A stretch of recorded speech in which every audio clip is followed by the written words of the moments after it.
your trusted voice of truth and light. God gave me a gift. I shovel well. I shovel very well. And a rally point for those who've accepted the reality that they are not sheep. We've got a blind date with destiny. And it looks like she's ordered the lobster. This is the Bryan Hyde Show. Hey, hello there, and welcome to the show. Whether you are a long-time listener or a first-time wrong thinker, let me welcome you to a place where you will find courage and camaraderie in owning your own worldview. You're going to meet some nice people here, get introduced to some great guests, some great writers, and hopefully some ideas that will enlarge your understanding of the world around you. I don't pretend for a moment that I have the answers to all the questions, but I'd like to think that we're at least asking the right questions. So, let's see if we can get a little bit closer to understanding what the world is like, and more importantly, what can we do about it within our respective spheres of influence. Something that I have seen over the years, and especially as I've become more acquainted with what socialism is and what socialism isn't, and I'm just going to offer this, off-the-cuff explanation. Socialism can be defined as a lot of things, and sometimes when you start to talk about it, people get a little bit up in arms. Well, now, you're not talking about socialism. I want to get your definition here because, what you're describing really is something different. But when I talk about socialism, I'm talking about a form of collectivism in which a small elite body has the power to make the decisions for everyone else. In other words, control and just basically planning for a society, for a community, falls to the elite, or a very tiny group of people who, it is believed, have the wisdom and the necessary temperament to rule others. Now, the reason I cannot subscribe to this is because it flies in the face of something that to me undergirds the essential understanding of liberty, and that is individual rights. Every single person you meet, whether they are a U.S. citizen or not, has innate, God-given rights that are theirs by virtue of the fact that they are a living, breathing human being. Socialism, or collectivism, as I will often call it, in its variants, always seeks to subvert the individual's rights in favor of what the collective, the crowd, wants. And in this case, oftentimes what the crowd, I'm putting that in quotes, air quotes, wants, is actually just what a tiny elite who managed to have attained power, the power seekers and opportunists, want. Although they do a very, fine job of trying to convince people, no, this is what you wanted, this is what you've asked for. And it's been fascinating to watch how the acceptance of socialism has crept into the public consciousness. I think the craziest part about this comes down to, I look at how widely accepted it is by young people. And this is not the old guy shaking his fist at the kids on his lawn. But for some reason, every generation or so, the new kids get together. Hey, isn't it time we reinvent the wheel? And they seem to embrace socialism as the cause that they need to get behind. Now, oftentimes they're sincere. They're coming at it from a standpoint of, well, I just want to see things be fair. That's all I want. I just want fairness. And truth be told, there is a lot of unfairness in life. But when you get around to solving the problem of unfairness with centrally planned, here's the air quotes again, fairness, it never works. Or at least it never works out for the people who ostensibly it's supposed to be helping. It works on the part of the elite, the people who are calling the shots. Well, they never seem to miss a meal. They never seem to miss a vacation. They never miss a paycheck. It's you non-essential people that they're, dictating to. You're the ones who have to bear the price. So here's a great article from the Foundation for Economic Education. That wasn't real socialism. A better way to respond to the claim. Because when people protest and say, look, I don't think socialism is a good idea. In fact, if you talk to someone who has lived under socialism, and I've met a number of people, who lived in Eastern Europe or maybe even in the former Soviet Union, who have found their way to America, they know exactly what it's like to live under that collectivist socialist mindset. And yet when they tell these young people who are now enamored of it and who wear the Che Guevara shirts and, think they're just being really cool and woke and trendy and, hey, we're just trying to be fair with everybody and this is inclusive and history is the battle of the classes. I mean, this is like straight out of Marx. When someone who's actually lived under socialism tells them, hey, you know what? It sucks. It's really bad. In fact, if you imagine the person who hates you the most, the person who cannot stand you, and then has absolute control over your life, you give them control to determine where you live, what you will do for a living, how much you will be paid, what foods will be available to you, what kind of shoes you can buy, what kind of car you can drive, if you can drive a car, where you can travel. Yeah, give that to the person who cares the least about you. That's what it's like living under socialism. And one of the crazy things about it is the people who are really amoral, who can just treat other people like objects, the most sociopathic, they tend to rise to the top in such systems because that's how you have to be in order to survive, much less to thrive. So here is the article from Hugo Newman. Again, this is for the Foundation for Economic Education. He says, it's a familiar scene. A socialist and a critic of socialism are engaged in a heated debate. And the critic invariably raises what the socialist considers a hackneyed and lazy objection. Well, what about what happened in the Soviet Union or in Maoist China? Those were socialist states. Are you really endorsing such systems? Don't they prove that socialism doesn't work? The socialist scoffs, shakes his head dismissively, and rehearses his own correspondingly hackneyed reply. No, those weren't really socialist states. They were socialist in name only. In fact, they were just co-opted by corrupt forces from within or compromised by destabilizing environmental and or economic conditions or preempted by revolutionary forces from without with some combination of the three. Now, Hugo Newman says what happens next usually is that the debate descends into irreconcilable disagreements about what really happened in Russia in the 1920s. Empirical claims and counterclaims are virtually impossible to verify on the spot one way or the other, and eventually the debate ends at an impasse.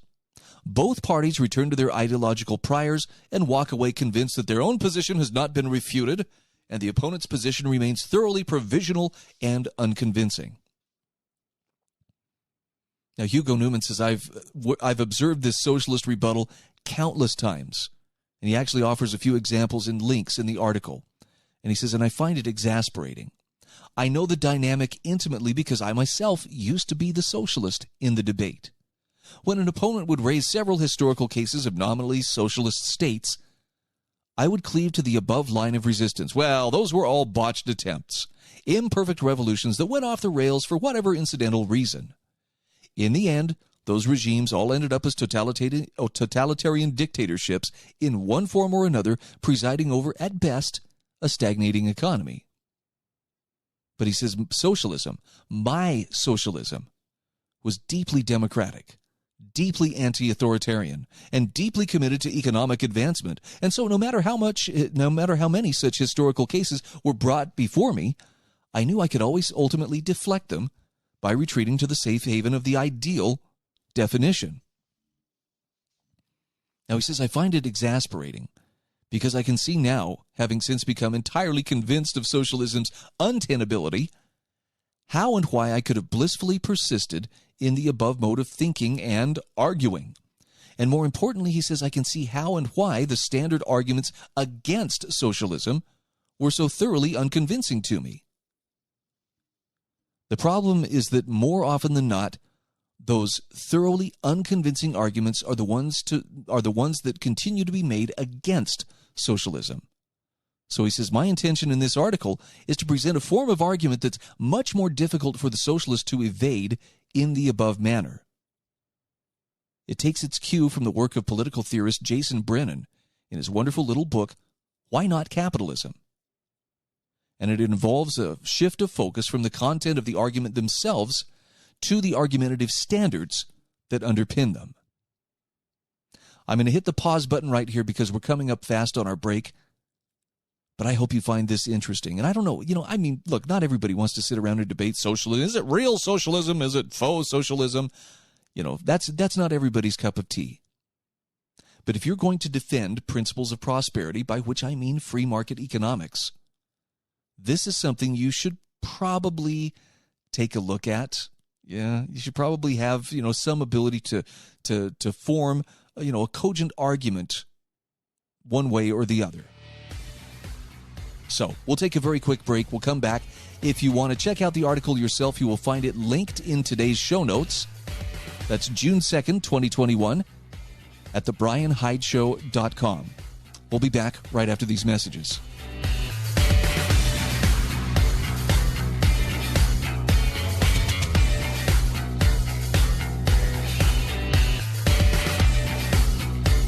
This is The Bryan Hyde Show.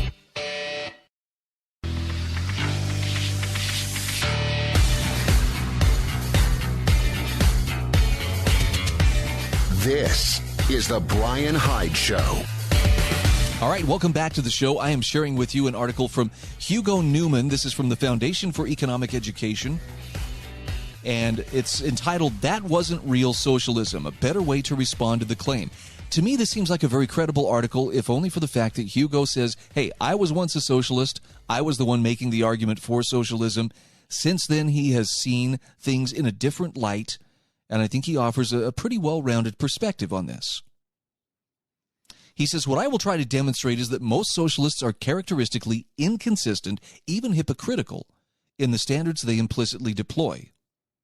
If they're to be consistent, they will have to admit that socialism comes out in a relatively unfavorable light vis-a-vis other modes of economic and political organization. What's more, when they try to apply to socialism the basic epistemic standards, that they would characteristically accept and demand in another intellectual context, they should quickly find that socialism is a very shaky proposition indeed. So here's what doesn't work, why it doesn't work, and why that's important. He says, in the current milieu of public intellectuals, the most conspicuous opponent of revolutionary socialism is, without question, Professor Jordan B. Peterson, who has made no secret of his disdain for Marxism and its ideological progeny. Now, he says, I don't deny that Peterson is an impressive figure and that some of his criticisms of modern left-wing ideology, particularly its more radical identitarian incarnations, hit their mark. However, there are certain lines of argument that Peterson revisits again and again in his public lectures that I'm afraid to say have little chance of swaying any socialists who might happen to be listening in. One such line of argument is the following. When a Marxist or socialist who is confronted with the humanitarian record of the Soviet Union says, well, that wasn't real socialism, what they're really saying is, well, if I had been in charge instead of Stalin, then I would have ushered in the socialist utopia because I truly know what socialism is and how it should be implemented. Hugo Newman says, when I hear this, I don't listen to someone who's already convinced of the errors of socialism. Instead, I try to imagine myself again as that earnest, young socialist. And what I hear isn't a knockdown argument, but rather a question-begging and bad faith piece of rhetoric. And he says, I think to myself, well, that's a terrible argument, because the whole point is that socialism precludes there even being a Stalin in the first place. I wouldn't want to be in charge of the revolution instead of Stalin or Mao or whoever, and no socialist worthy of the attribution would. The whole point is that no one person should be in charge, as all political and economic decision-making is to be devolved to the majoritarian verdict of the proletariat, to the workers who democratically control all industries. Any representatives who preside over centralized councils are to be held immediately accountable to their industrial constituents. So no, when I say that wasn't real socialism, I'm not saying that I would want to be a benign Stalin. I'm saying the very fact that there was a Stalin in the first place is sufficient proof that it wasn't real socialism. Now, his point here is this rebuttal is the one that will occur almost immediately to any earnest socialist. Peterson's strategy, entertaining as it is for those of us already convinced of socialism's failures, is unlikely to succeed in actually changing anyone's mind. And this is not trivial. He says Jordan B. Peterson is, with good reason, considered an otherwise formidable intellectual opponent. If revolutionary socialists then see that a man alleged to be one of their most capable public critics ultimately relies on such an unconvincing line of argument, they're even more liable to come away thinking that their ideology is on very firm ground. I mean, after all, in the spirit of John Stuart Mill, they will reason that if their ideology can withstand the critical onslaught of a man alleged to be one of their most forceful critics, then they can be all the more confident that their worldview remains in good intellectual standing. Socialism retains a righteous cash that makes it an enticing proposition for each new generation of political idealists. If we're to unfasten socialists from their faith in the inevitable historical march towards socialism, he says we need to do much better than accuse them of wanting to be benign Stalins. So let's return to the socialist rebuttal that he sketched out in the opening paragraph. He says the core of this rebuttal is the claim that none of the historical cases brought against the socialist as alleged counterexamples are in fact instantiations of socialism, but rather all are abortive attempts at its realization in the real world. The key to making a compelling case against the socialist is to step back from the empirical debate and turn attention instead to the argumentative standards implicit in the socialist's initial response, and then turn them against him. So a good way to do so is to mimic the socialist's own strategy and home in on a response. So here's the reply he says to consider. Okay, I'm willing to grant for the sake of argument that all historical cases of in-name only socialist or communist states, among them Soviet Union, Maoist China, East Germany, North Korea, Cuba, Yugoslavia, Venezuela, Cambodia, and Ethiopia, to name just a few, were not in substance socialist states. At best, they were flawed and failed attempts to implement socialism. Fine. But he says, now consider the following list of countries: the United States, Great Britain, Canada, New Zealand, Switzerland, Hong Kong, Australia, Ireland, Chile, Iceland, Denmark, Sweden, the Netherlands, all of these countries taken from the top 20 most economically free countries, according to the Heritage Foundation's 2018 Index of Economic Freedom. By the way, the U.S. came in at 18, behind several of the much-vaunted Scandinavian socialistic states. All of these countries certainly manifest their own internal flaws and failures, which socialists are only too happy to publicize and criticize and then lay at the feet of capitalism or the nebulous neoliberalism. But he says, I would maintain, not unreasonably, that none of these countries is really capitalist in the ideal sense. In fact, they're all some admixture of state intervention and imperfectly liberal markets. Now, if that's true, then I, too, should be entitled to dismiss out of hand any and all criticisms coming my way based on the empirical track record of any of the aforementioned capitalist states. I'm just as entitled by the socialists' own argumentative standards to insist that these are not really capitalist countries. And so capitalism is no more debunked by these in-name cases than socialism is by its own list of in-name-only cases. That's a pretty clever way to approach this. He says most socialists would, of course, be unimpressed by this response at first pass, and the problem is that it's not clear how they can consistently reject this line of argument without simultaneously undermining their own original rebuttal. So they might say, for example, well, yes, none of those countries is completely capitalist, but they do manifest some elements of capitalism, and whatever suboptimal outcomes there are can be attributed to these capitalist elements. But he says the problem with that response is that it's not clear why I can't make the corresponding case against the list of in-name-only socialist states.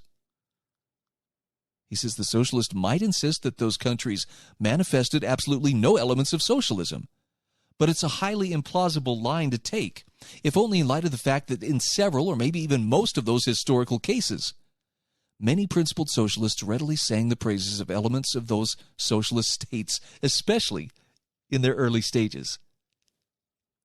Venezuela is the most recent case in point.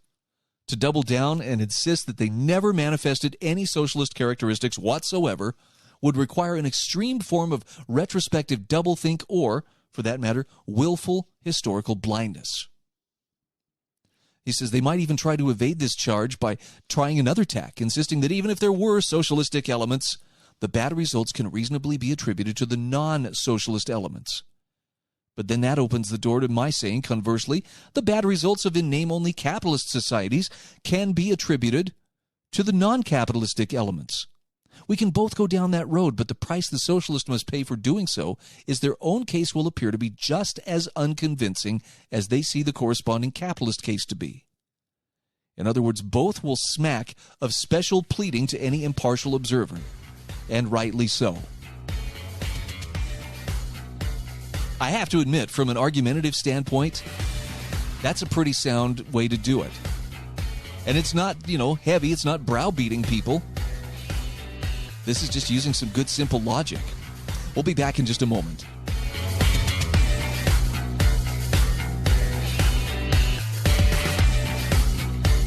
This is the Bryan Hyde Show.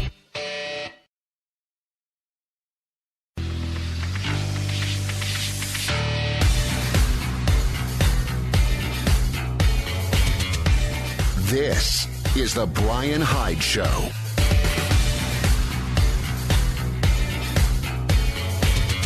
All right, welcome back to the show. I'm sharing with you an article from Hugo. I almost said Hugo Weaver. No, not the Hugo Weaving, not the actor. No, Hugo Newman. This is from the Foundation for Economic Education, and it's That Wasn't Real Socialism, a better way to respond to the claim. Before we dive back into the article, let me take a moment here to thank the sponsors of our show, including hslammo.com.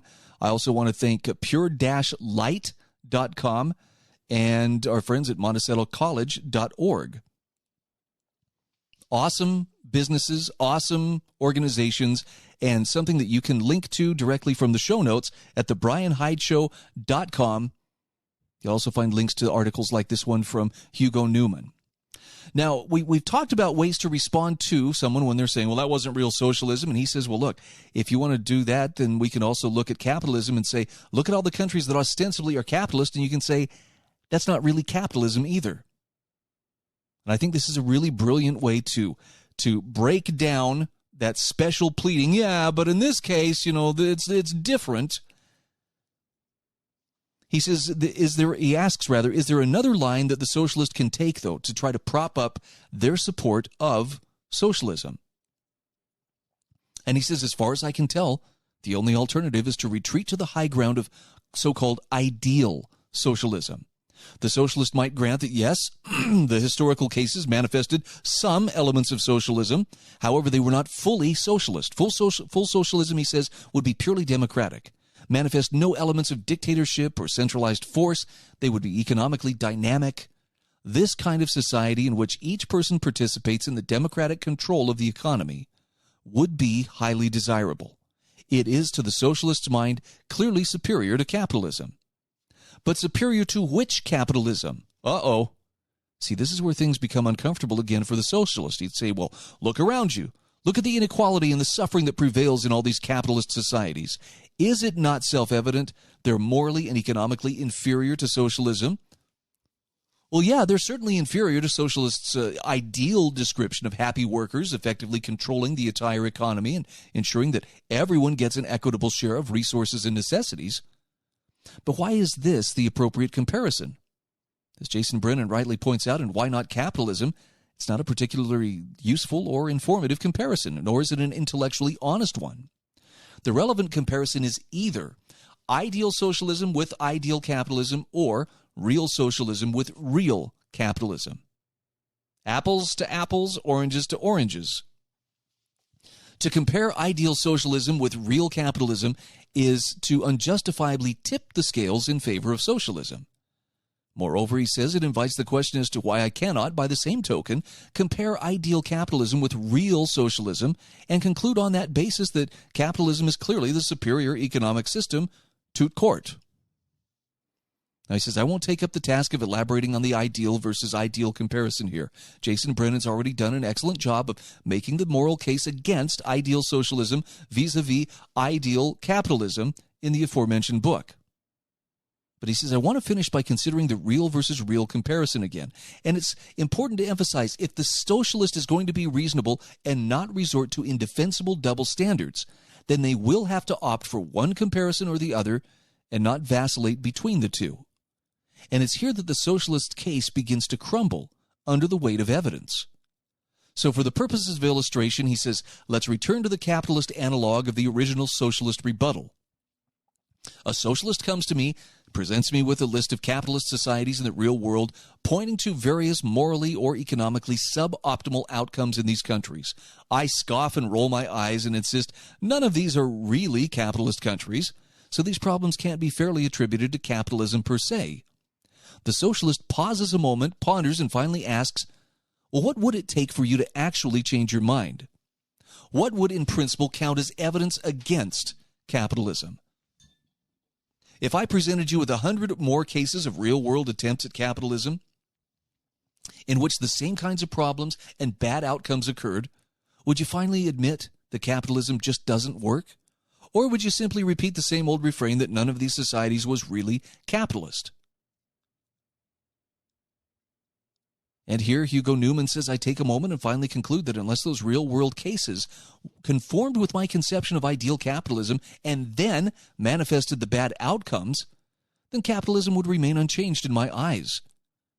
But he says, I venture that the socialist would find this kind of attitude highly anti-intellectual, dogmatic, and unscientific, and with good reason. Under those circumstances, capitalism would essentially become an unfalsifiable theory, an article of ideological faith impervious to evidence. But he says, unfortunately, this is precisely the kind of attitude typically manifested by the socialist, but it's even worse for the socialist. And the reason for this is that if we stick to the real versus real comparison and adhere to the same empirical standards across the board, the real-world cases of socialism invariably come out much worse. With respect to health outcomes, nutritional outcomes, human rights violations, child mortality rates, corruption, life expectancy, and GDP per capita in real terms, the track records of the imperfect real-world versions of socialism pale in comparison to their real-world capitalist counterparts. I mean, that's a good point. Look at all the people who say, if we could just get rid of all these red state Trump voters, why within 10 years the U.S. would have the most perfect system ever. Then you point out, well, in California, in the Bay Area, that was probably the lowest place of, support for Trump in the last election that you were going to find. Less people voted for Trump in that area than anywhere else in the country. So how do you explain feces all over their streets? Tent cities everywhere. I mean, come on. That's the real world right there, man. Seen it myself with my own eyes. How do you explain it? Just one final thought here again from Hugo Newman. He says, let me conclude by posing the challenge in a little bit different way. He says, is it really more plausible to maintain that the similar failures in every single real-world attempt at socialism were the results of different incidental factors that derailed the socialist experiments time and time again? That each of these socialist movements and leaders, all of whom seemed so earnestly and genuinely committed to socialism from the outset, were derailed because those movements and leaders couldn't just get it quite right each time for different reasons? Or, he says, is it not a far more parsimonious and plausible explanation that the repeated pattern of relative economic failure, that same pattern of failure that manifested in widely varying sociocultural backdrops, was due to the inherent defects of socialism in the real world? He says, my guess is if the roles were reversed, the socialist would conclude that the capitalist apologist was flouting basic intellectual standards in cleaving to their ideology despite the evidence. And unfortunately for the socialist in the world of real-life, warts and all economic systems, it's socialism that collapsed under that evidentiary and intellectual burden. That's a pretty powerful article. Again, it's linked in the show notes at thebryanhydeshow.com. Please consider taking a look at it. All right, got a couple other topics. We've only got a couple other segments here to cover this in, but I want to touch for just a moment on calls to defund the police. I mean, come on, it's been just a little over a year. I think it was about a year ago that the riots really were starting in earnest in many of the nation's big cities, and of course, calls to defund the police. Well, the people who want the police defunded, I'm talking Black Lives Matters and others. They're not really calling to end state coercion through organized violence. They just want their own monopoly on force, which leads me to ask, is there a private sector alternative? Tate Fegly, writing for Mises.org, says private security apps may be the future of neighborhood policing. He says, as cities defund their police departments and the quantity of public safety services demanded further outstrips the quantity supplied, market entrants are looking for ways to provide new services. About 2 weeks ago, an SUV bearing the logo of the Citizen app and the text, "Making Your World a Safe Place," was spotted in Los Angeles. Leaked emails obtained by Vice, as well as interviews with former Citizen employees, revealed that Citizen was testing a pilot program to provide private security services via their app. However, they since have stated that they have no plans to launch this service. Interesting. Currently, the Citizen app provides users safety alerts based on 911 calls and user-reported incidents in their area, and it's available in 20 cities.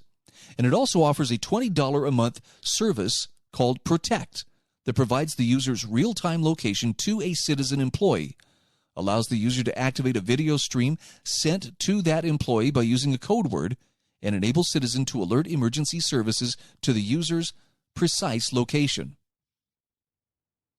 I mean, I'm seeing some good things there. I also see a few things that sound a little bit questionable. Private security in place of policing? Oh, man, that gets people angry when you suggest that such a thing could be a possibility. You know, it is a reality, though. We'll talk about it more just the other side of the break.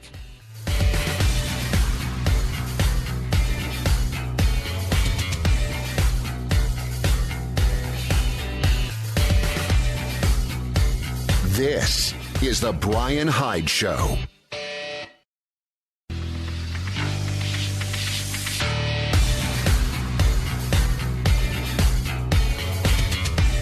This is the Bryan Hyde Show. All right, welcome back to the show. So, private security apps might be the future of neighborhood policing. I had not even heard of this app, Citizen, before I read this article, but I have to say I'm a little bit intrigued. And this is again from the Mises Institute. The author of the article is Tate Fegly. And one of the things they point out here, Citizen created this app. They were looking at the possibility of providing a private security feature for the app. And he says, looking to expand their offering, Citizen explored partnering with private security companies to provide additional services to users. One of those companies is Securitas. Another is Los Angeles Professional Security, or LAPS, which describes itself as a subscription law enforcement service. According to their website, LAPS provides rapid personal response, patrol, alarm response, video monitoring, vacation watch, and Apple Watch fall detection for elderly or differently abled loved ones living alone. Now, they also offer mask enforcement for private businesses that LA County has required to be unpaid enforcers of mask mandates. LAPS has 2 subscription tiers. For $200 a month, one receives patrol as well as alarm and smart signal monitoring. It's $999 per month for evacuation and on-site personal security. Now, Citizen's planned app was described as Uber for private security. The ability to obtain security services on demand can put such services within the reach of those who would otherwise be left unprotected. According to the leaked emails from Citizen, the Los Angeles Police Department called their planned service a real game changer. Similar to how ride-sharing and car-sharing services have enabled some to avoid the costs of car ownership, as well as allow others to just get a ride when needed. An on-demand security app may enable individuals to obtain supplemental protection when a full subscription service may be beyond their needs or budget. A good example of this, and the one that Citizen tested in their pilot program, is having a security escort provided quickly upon request. And while this is a service that many security providers, such as those on college campuses, routinely perform, it's likely to be a low priority for big city police departments if they provide it at all. Now, although Citizen does not currently plan to pursue offering security services through its app, this kind of service is not novel.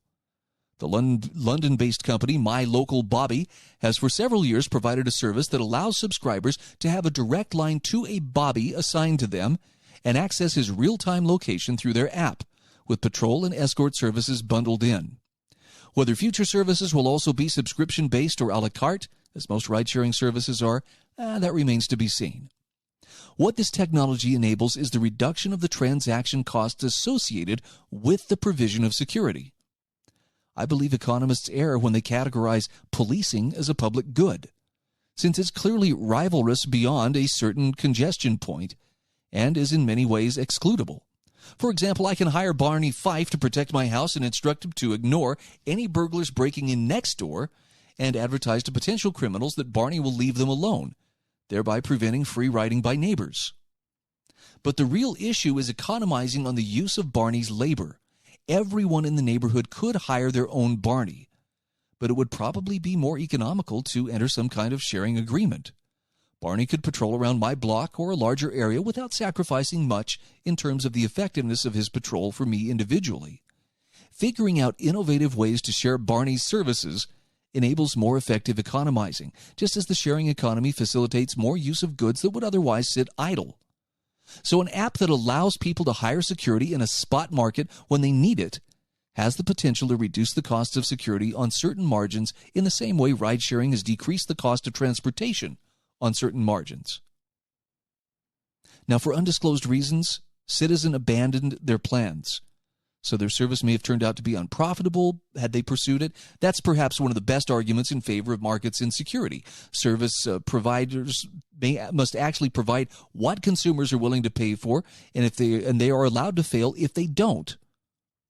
Market discipline is far more effective in holding police accountable than any proposed accountability measures for government monopoly police. Bottom line is, the less people rely on government police for their safety, the better off they all will be. I'll have to see if I can find it. I wrote an article a few years ago about Dale Brown and his private protection service. And it's a private law enforcement service that businesses and certain communities in Detroit hired. And the interesting thing about this is, and I'm not trying to paint with too broad of a brush here, but when the state is involved, force is always an option. And sometimes it feels as though force becomes the go-to. That's the default setting. What? You're not doing what I said? Well, then I'm going to have to go to force. We'll start with the taser and work our way up, but eventually the state will kill you to make you do what it says you have to do. That's just the nature of the state. I'm sorry if that offends people, but that's why you have to be careful when you say, well, there ought to be a law about this.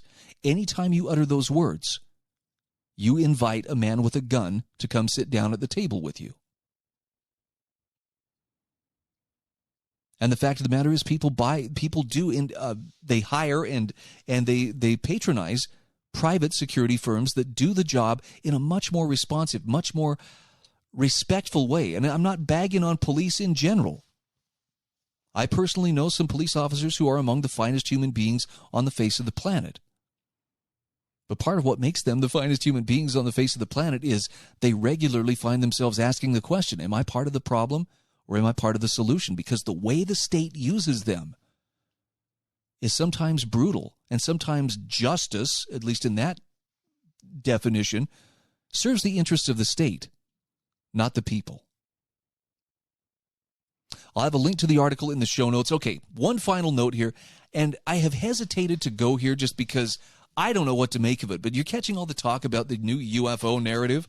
Oh, yeah, UFOs are real. We've seen the footage, and this is what our Navy jets were able to film. And I'll admit there's some pretty crazy, unexplained stuff. And no, I don't know. I don't know. Are those legit extraterrestrials, or is this just, some super secret military technology that, we're being told, oh, yeah, it could be ET because, we don't have that technology. I don't know.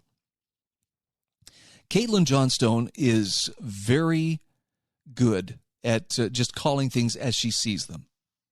And she says, I've been learning as much as I can about the new UFO narrative the political and media class have been pushing in conjunction with the U.S. military to prepare for the Senate report that's due to be released this month. So apparently there's going to be some transparency. But she says, one of the disconcerting things that I keep seeing again and again from the major players in this new narrative, like Lou Elizondo and Christopher Mellon, is the absurd assertion that not only is it entirely possible that the unknown phenomena allegedly being regularly witnessed by military personnel are extraterrestrial in origin, but that if they are extraterrestrial, they may want to harm us. And she goes through in this article and explains, this is a great crisis opportunity for those who are charged with, defending the nations of the earth to weaponize space. She says the notion that UFOs could pose a threat to humans, whether they're alleged operators or from our own world or from another, is being promoted by the main drivers of this strange new plot line. And sadly, it's being enthusiastically lapped up by many UFO enthusiasts who see framing these phenomena as a national security threat as the best way to get mainstream power structures to take them seriously and disclose information to the public. She says that's bothersome for a couple of reasons. Firstly, it's bothersome because one ought to be bothered anytime military and intelligence insiders make unsubstantiated claims that there's a foreign threat to U.S. security. Yeah, their track record hasn't been great here. The added notion that this foreign threat could be from another world carries all kinds of implications for what kinds of unprecedentedly radical policy and funding adjustments would have to be made in order to counter this supposed threat. And it would take an appalling amount of gullibility to believe that those adjustments would be made for that reason at this point in time, instead of the very obvious reason that the U.S. is in a new and escalating Cold War with both Russia and China. There's a lot more to her article. You may or may not agree with it. I don't know. I'm going to leave that up to you. But you'll find it in the show notes at thebryanhydeshow.com. I don't know what to make of the UFO phenomenon. So I'm not even going to speculate to what it could be. The last time I saw an effort, or at least what I perceived as an effort to really convince us the aliens are coming, was 25 years ago when Independence Day, the Will Smith movie came out. And I thought, man, there's a lot of movies about, alien invasions and stuff happening right now. It's almost like someone is trying to nudge us in that direction of thinking, get ready, here it comes. I don't know if that's the case here, but I'm always trying to nurture that healthy sense of skepticism. This much I do know. Your worldview is yours. You need to be willing to step up and own it. That means you've got to be able to sort out fact from narrative. Narrative is simply storytelling, and there's a lot of it going on. We're trying to be shepherded in a predictable direction. Own your worldview and choose for yourself what is real and what isn't. Learn how to spot the difference.